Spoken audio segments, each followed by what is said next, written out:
চিন্তা করতেছি আমরা কুমিল্লা চাঁদপুরে একটা ট্রলার কিনবো।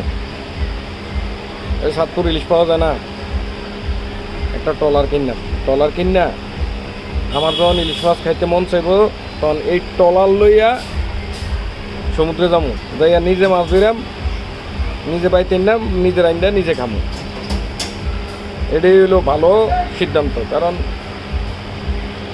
2000 টাকা, 2200 টাকা, 2500 টাকা, 250 টাকা, 3000 টাকা ইলিশ মাছ কে খাইব? এত জমিদার তো বাংলাদেশে নাই। আছে নাই কি? আছে, যারা অবৈধ টিয়া আছে তারা আছে। কেউ আমরা অবৈধ হইতে টিয়া ও কামাই করি না, নাই।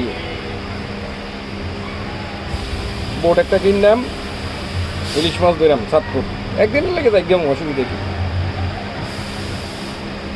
Best decision.